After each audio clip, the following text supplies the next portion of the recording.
Hello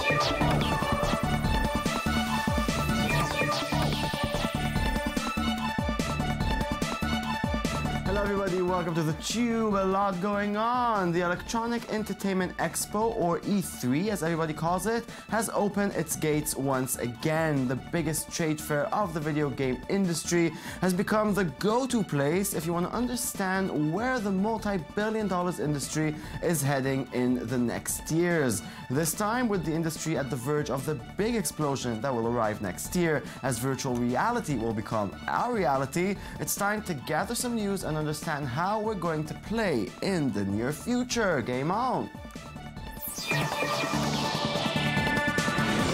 With me in the studio to hit that gamepad are Erez Ronen, tech journalist and gamer deluxe, and our very own Shai Ringel, a sore loser. So tell me, what do you think was the biggest announcement of the E3 conference? I'll give it to Microsoft. Microsoft announced that its new console, Xbox One, will now support old games of the last generation. It's a great news for consumers. What was your big announcement? I'll also go with the Xbox, as they're heading towards. They made a new control, new wireless control that you can switch every part you want, making the Xbox like the ultimate gaming console in my taste. It cost $150. $150 for a controller. Yeah. Hey, Microsoft, you won the hearts of our studio. That's a good start. Okay, 2016 will be the big bang year in computing, as the world will finally get the first real consumer virtual reality and augmented reality headsets. The first industry that will put it to a full use will be, who else? The video games industry. Facebook has the Oculus Rift that will be the company's entry into the world of serious gaming. Starbreeze Studios introduced their own VR headset that will have a wider aspect and field view. Sony will introduce their headset with Project Morpheus, and Microsoft went a whole different direction, introducing their augmented reality headset called HoloLens. Here is a bit from Microsoft's keynote at E3, playing an amazing game of Minecraft on a regular table. Let's take a ride down to the village. We're going to pick a different perspective. Overview.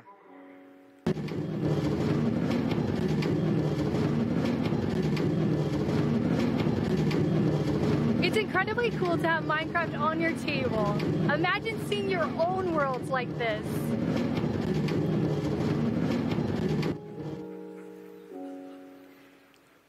Isn't it crazy that I see Sax just standing at the table, but through the HoloLens, he can see a whole Minecraft universe at his fingertips. You can even raise the entire world and see things that are normally hidden way underneath the ground. Could you give us a sneak peek of what's under that village, Sax? Sure. I'm gonna grab the world, lift it up, and let's see what's hiding underneath Lydia. Ooh. Huge stronghold right underneath. I'm gonna mark that for you. Oh, wow, but is it really gonna work like that, Erez? I don't think so. Microsoft tends to show its product very early in the creation cycle. I still remember them showing Kinect for the first time a few years ago, and they promised Kinect is like a motion camera that captures what I do, and they promise it's going to be accurate and fast, and it's still not. It does like 20% of what they promised in the first place. I think that's going to be the same with the HoloLens experience. Yeah. So, you know what, virtual reality in general, gamers, do they really crave for it that much? I think so. I think they crave for a whole new experience. I think that one of the big buzzwords is immersive. Everybody wants an immersive game and immersive experience. Meaning that you are forgetting that you are sitting on a sofa in your very ugly house, and you are being sucked into a game. And the video game industry has been going towards that experience for a very long time, getting the graphic and much more working on textures and, you know, making the game big, very, very big. Create big, exciting, very rich worlds that people go into, and with virtual reality, that's only the logical next step. Yeah, of course. And working on big worlds, open worlds that you can just walk into and do whatever you want. This is exactly what virtual reality will do. But what do you think? Maybe Microsoft got it right with HoloLens. Maybe the next big thing is augmented reality, not virtual reality. I think in the broad audience sense, it is. I don't think regular people, not gamers like us, will want to put on a helmet and disconnect from the physical world around them. The HoloLens and the all AR movement or technology is like those two things together. You see the world in front of you, and you also see digital representations in this world. So psychologically, people will feel more comfortable with augmented reality. I think so, but it needs to work first, and I'm not sure we're there yet. It looks like science fiction, what Microsoft chose today. So let's try and imagine together, because no one has a headset yet. How will VR and AR change gaming in general? If we're talking about augmented reality, the reason we saw Minecraft being the example for augmented reality is because Minecraft is a very light game. It's not that serious. A lot of kids like to play it because it's very simple. And augmented reality will see much less sophisticated games, even though Minecraft is kind of sophisticated. But, for the light-head gamer, and as Erez said, a lot of people will choose augmented reality because they don't want to be disconnected from their environment. Where virtual reality will be the weapon of choice for gamers, for hardcore gamers. Where I see virtual reality with gamers, I don't know. We'll have to wait and see. Okay, the race for the next big video game maker is on, and we might have a winner. Bethesda Softworks, the company behind some of the most popular video game franchises in the world, is launching a specialized social network connecting game players to compete, discuss games, and share modifications they've made, such as custom multiplayer maps. The next software, called Bethesda Net, is similar to efforts by other major game makers such as Electronic Arts, Activision Blizzard, and Valve, whose social networks have helped to expand their influence. At E3, the company showed first impressions from upcoming big games such as Dome and maybe the most anticipated game of the year, Fallout 4. Check it. It's all over, but the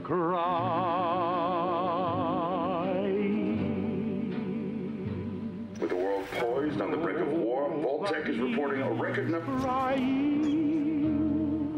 But me. Folks, it seems we've got some breaking news. Stand by. It's all over. No, I'm trying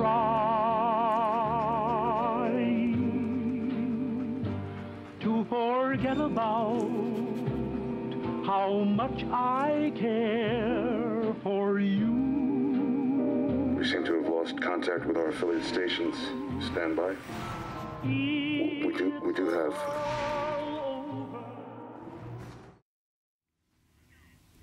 Pretty. So, Erez, what's the deal with Fallout 4? Why are gamers so excited about it? Fallout is a really old franchise. Bethesda bought it a few years ago. They made Fallout 3, which came out, I think, 5 or 6 years ago. 6 years ago. And since then, they've been working on the thing we just saw.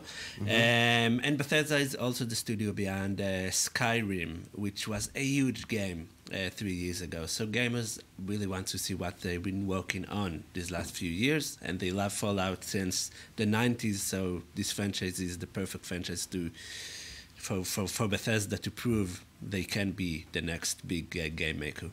You think they can become the next big game maker? I don't know. They are very good at building huge games. Skyrim was huge. It was like hours of game. Fallout 4 will probably be half of Skyrim in terms of how long will it take you to finish it. Bethesda is an interesting company, but they are not a company that can produce a lot of games all the time. They've been working on Fallout 4 for many, many years. They say it was to make it perfect, but I think that they still don't have it as much as Activision. Okay, I'm more with the optimistic side here with Erez. Okay, let's move on. Not only Dome and Fall Out Boy are coming back, the E3 we saw the return of remakes, reboots, and sequels for many big franchises, including Final Fantasy, Street Fighter, Halo, and a whole lot of new Star Wars games that will be launched next to the release of the new film. If that's not enough, Nintendo started the Expo with the first Nintendo Game Championship in 20 years. Is this a nostalgia thing? Has Gameland run out of ideas just like Hollywood? Are we ready for so many comebacks? We'll try to answer that, but first, some Halo action. Not just another target, you know. Every target is just another target, Buck. 0631 this morning. Master Chief was declared absent without leave. I'm a Spartan now, sir. I know who you are. Yet now you hunt another Spartan, the greatest of your clan. Every other Spartan, every soldier, when they hear about this, they're gonna hate us. You know that, right? So, Erez, is it nostalgia or is the game industry cannibalizing itself? I think it's money, actually. Games are very, very expensive to make, and there are huge risks because most of the games don't earn the money back. So game publishers need to rely on past success. Halo 1, 2, 3, and 4 made huge amount of money, so naturally Microsoft will invest in Halo 5, and so on and so on. Will it become like Hollywood that you can't get the money if you don't have a big name behind you? Probably, but we need to also note that the game industry has another side, the indie side, independent developers or very small teams who makes new experiences and new games, and they operate beside the main AAA huge game companies, and they are also very successful these years. Shai, is this for you good news or disappointing news, all the comebacks and sequels and reboots? Look, if we're talking about sometimes I want to come back to a world I played in. And video games, because unlike movies, they don't tend to end after 2 hours, but after 20 hours, it's kind of nice to come back to a familiar world where you can explore it yourself. So Fallout 4 will come back to a world I kind of like in Fallout 3. So unlike Hollywood, it kind of makes sense to make another game in the franchise. But we do see a lot of video game studios not wanting to launch new franchise because but, with Final Fantasy VII, it kind of feels like they're running out of ideas. Actually, Final Fantasy VII is a remake. The new Final Fantasy will be Final Fantasy 15. Yeah, I know, but to remake Final Fantasy VII, that sounds like running out of ideas. They're kind of running out of ideas. They're kind of trying to bring back old games to new generation that didn't play them. If we're talking about Halo 5, it comes after Halo Chief Master Collection, which brought all the old Halos back to the Xbox One. Sometimes it feels like they're trying to push more of the same, and Final Fantasy is a good example. Final question, let's talk about Nintendo. What's going to happen with them, Erez?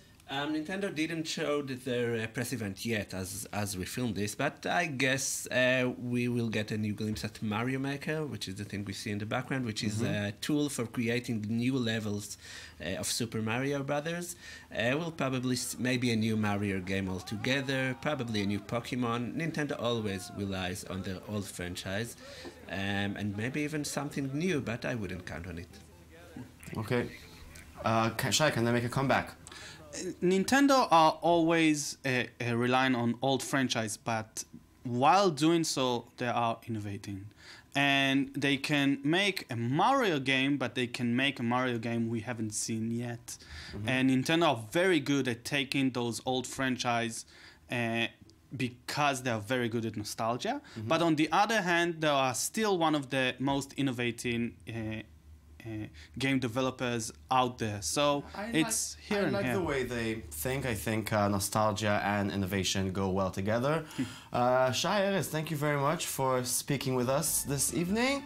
Viewers, thank you very much for being with us as well. We'll have more updates, obviously, from the E3 convention. It's not over yet. We'll be back tomorrow with a brand new show of The Tube. Log on to our website, i24news.tv. And always remember, Shai, especially you, Grumpy Cat, happiness is a way of travel, okay? It's not a destination. It's not a destination, it's a way of travel. Thank you very much. Goodbye.